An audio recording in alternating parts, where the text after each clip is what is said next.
what is the area under the graph between the interval 1 unit A to 4 unit A. Unit A ಅಂತ ಹೇಳಿದ್ರೆ X Axis ಆಯ್ತಾ. 1 ಇಂದ 4 ವರೆಗೂ area under the graph ಏನು ಅಂತ ಹೇಳಿ ಕೇಳ್ತಾರೆ. ಈ ಮೊದಲನೇದಾಗಿ ಏರಿಯಾ ಅಂಡರ್ ದ ಗ್ರಾಫ್ ಅಂತ ಹೇಳಿದ್ರೆ ಏನು ಅದನ್ನ ಅರ್ಥ ಮಾಡ್ಕೊಬೇಕು. ಏರಿಯಾ ಅಂಡರ್ ದ ಗ್ರಾಫ್ ಅಂತ ಹೇಳಿದ್ರೆ it's a region between the graph and the X Axis ಅಂತ ಹೇಳಿದ್ರೆ ಈ ಭಾಗ.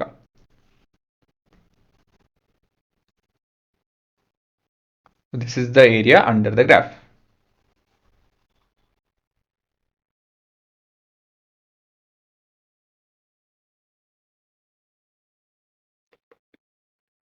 ಇದನ್ನ ABCD ಅಂತ ಬರೆದ್ರೆ area under the graph is the region of ABCD.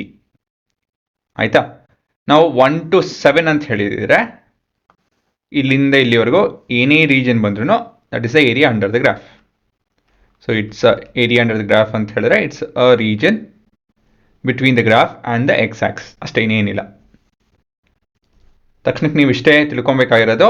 ಬೇರೆ ವೇರಿಯೇಷನ್ನು ಅಕಸ್ಮಾತ್ ಈ ಗ್ರಾಫು ಈ ಥರ ಕೆಳಗಡೆ ಇದ್ದರೆ ಏನಾಗುತ್ತೆ, ನೆಗೆಟಿವ್ ಏರಿಯಾನ ಪಾಸಿಟಿವ್ ಏರಿಯಾನ ಏನೇನೋ ಪ್ರಶ್ನೆ ಬರುತ್ತೆ, ವೇರಿಯೇಷನ್ ಬರುತ್ತೆ. ಅಷ್ಟೊಂದು ತಲೆ ಕೆಡ್ಸ್ಕೊಳಕ್ಕೆ ಹೋಗ್ಬೇಡಿ. ನೀವು ಏನಿದ್ರೂ ಫಸ್ಟ್ ಕ್ವಾಡ್ರೆಂಟಲ್ಲಿ ಏರಿಯಾ ಅಂಡರ್ ದ ಗ್ರಾಫ್ ಏನು ಅಂತ ಹೇಳಿ ಅರ್ಥ ಮಾಡಿಕೊಂಡ್ರೆ ಸಾಕು. So this is your first quadrant ಆಯಿತಾ. So there are 4 quadrants. ನೀವು ಕೋಆರ್ಡಿನೇಟ್ ಜಾಮೆಟ್ರಿಯಲ್ಲಿ ಓದ್ತೀರಾ, ಇದನ್ನೆಲ್ಲ ಓದಿಲ್ಲ ಅಂತ ಹೇಳಿದ್ರೆ ಅದು ನೋಡ್ಕೊಳ್ಳಿ, ಇದು ಅರ್ಥ ಆಗುತ್ತೆ. So this is the first quadrant. ಹಾಂ, to find the area there are 2 ways. ಈ ಪರ್ಟಿಕ್ಯುಲರ್ ಫಿಗರ್ಗೆ there are 2 ways. So method 1 ಅಲ್ಲಿ ಏನಂತ ಹೇಳಿದ್ರೆ we can find the area of trapezium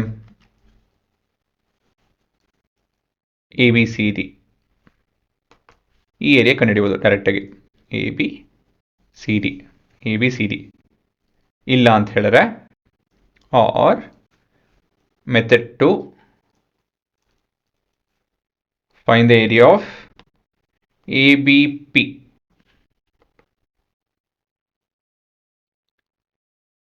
ಈ ಏರಿಯಾ ಕಂಡುಹಿಡಿಯಬಹುದು.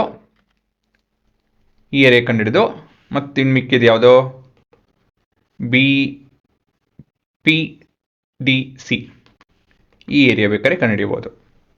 So area of triangle ABP plus the area of parallelogram BPCD. So ಈ ರೀತಿಯಲ್ಲಿ ನಾವು ಭಾಗ ಮಾಡಿಕೊಂಡು ಮೊದಲನೇ ಭಾಗ ಎರಡನೇ ಭಾಗ ಈ ರೀತಿಯಲ್ಲಿ ಬೇಕಾದ್ರೆ ಕಂಡುಹಿಡಿಯಬಹುದು.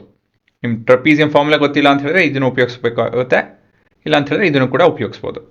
ಯಾಕಂತ ಹೇಳಿದ್ರೆ ಟ್ರಪೀಸಿಯಂ ಶೇಪ್ ಅಲ್ವಾ, ಹಾಗಾಗಿ ನೀವು ಟ್ರಪೀಸಿಯಂ ಫಾರ್ಮುಲಾ ಉಪಯೋಗಿಸ್ಬೋದು. ನಾನು ಏರಿಯಾ ಆಫ್ ಟ್ರಯಾಂಗಲ್ ABP ಕಂಡುಹಿಡಿದು ಮತ್ತು ಇದನ್ನು ಕಂಡುಹಿಡಿದು ಅದನ್ನು ಆ್ಯಡ್ ಮಾಡ್ತೀನಿ. So what is the area of a triangle? Half into base into height. ಯಾಕಂತ ಹೇಳಿದ್ರೆ ಇದು ರೈಟ್ ಆ್ಯಂಗಲ್ ಟ್ರಯಾಂಗಲ್, ಈ ಫಾರ್ಮುಲಾ ಆರಾಮಾಗಿ ಉಪಯೋಗಿಸ್ಬೋದು. ಹಾಫ್ ಇಂಟು ಇಲ್ಲಿ ಬೇಸ್ ನಾನು DC. I can take the base to be DC. Height ಬಂದಿಲ್ಲೇ AP ಅಲ್ವಾ. ಏನಕ್ಕೆ DC ತೊಗೊಂಡೆ ಅಂತ ಹೇಳಿ ಹೇಳ್ತೀನಿ. ಆ್ಯಕ್ಚುಲಿ ಅದನ್ನು ಹೇಳ್ಬೇಕು ನಾನು. PBನೂ ಕೂಡ ತೊಗೊಬೋದು. P ಮತ್ತು B. ಈ ಲೆಂತ್ ಮತ್ತು ಈ ಲೆಂತು ಒಂದೇ ಆಗಿರುತ್ತೆ.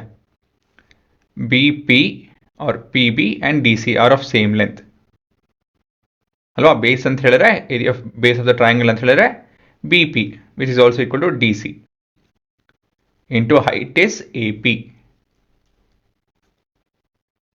ಆಯ್ತಾ. So what is the length of BP?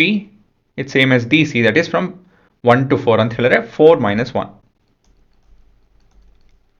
Into AP ಅಂತ ಹೇಳಿದ್ರೆ 4 and 3, ಬಿಟ್ವೀನ್ 4 and 3 ಅಂತ ಹೇಳಿದ್ರೆ 4 - 3.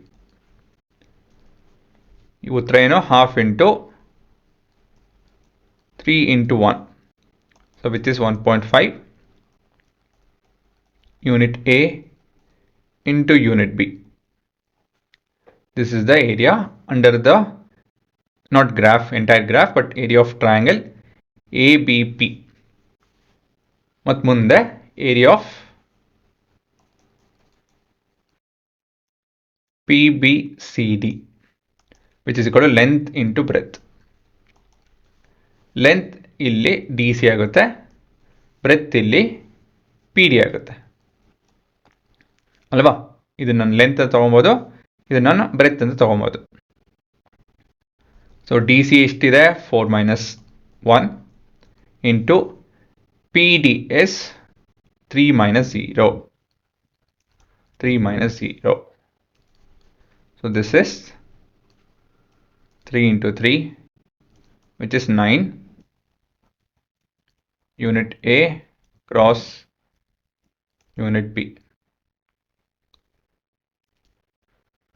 So at last, area of ABCD is equal to area of triangle ABP plus area of PBCD, which is equal to 1.5 plus 9, which is 10.5 unit A cross unit B. So this is the region under this particular graph between the interval 1 to 4 ಅಂತ ಹೇಳಿ ನಿಮ್ಮ ಉತ್ತರ. ಸರಿನಾ?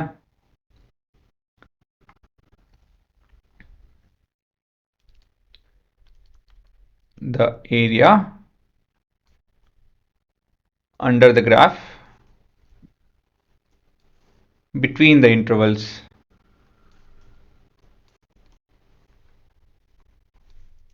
1 to 4 is 10.5 unit A into unit B. So ಇದು ನಿಮ್ಮ ಉತ್ತರ. ಸರಿನಾ? So ಇಲ್ಲಿ ನೀವು ಈ ಕಾನ್ಸೆಪ್ಟ್ ಸರಿಯಾಗಿ ಅರ್ಥ ಮಾಡ್ಕೊಬೇಕು. ಏನಿದೆ ಗ್ರಾಫ್ ಅಂತ ಯಾರನ್ನು ಕೇಳಿದ ತಕ್ಷಣ, ಇಂಟರ್ವಲ್ ಹೇಳಿದ ತಕ್ಷಣ ಈ ಥರ ಶೇಡ್ ಮಾಡೋ ಸ್ಥಿತಿಯಲ್ಲಿ ಇರಬೇಕು. ಏನು ಕಷ್ಟ ಇಲ್ಲ, ಏನು ತಲೆ ಕೆಡ್ಸ್ಕೊಳೋ ಅಂಥ ವಿಷಯನೂ ಅಲ್ಲ. ಆರಾಮಾಗಿ ಇದು ಒಂದು ಇಂಟರ್ವಲ್ ಕೊಡ್ತಾರೆ, ಆ ಇಂಟರ್ವಲ್ ನಡುವೆ ಈ ಥರ ಲೈನ್ ಡ್ರಾ ಮಾಡಿ ಈ ಥರ ಶೇಡ್ ಮಾಡ್ತು ಅಂತ ಹೇಳಿದ್ರೆ ದಟ್ ಇಸ್ ದ ಏರಿಯಾ. ಅದಾದಮೇಲೆ ಏನೇ ಇರುತ್ತೆ, ಅದಾದಮೇಲೆ ರೆಕ್ಟ್ಯಾಂಗಲು, ಸ್ಕ್ವೇರು, ಇಲ್ಲ ಅಂತ ಹೇಳಿದ್ರೆ ಟ್ರಪೀಸಿಯಮ್, ಇಲ್ಲ ಅಂತ ಹೇಳಿದ್ರೆ ಟ್ರಯಾಂಗಲ್ ಮತ್ತು ರೆಕ್ಟ್ಯಾಂಗಲ್ ಕಾಂಬಿನೇಷನ್ಲಿ ಏರಿಯಾ ಕಂಡುಹಿಡಿದಿರುತ್ತೆ. ಅದೇನಿದ್ರು ಸುಲಭ, ಅದೇನು ಕಷ್ಟ ಆಗಲ್ಲ ಅಲ್ವಾ.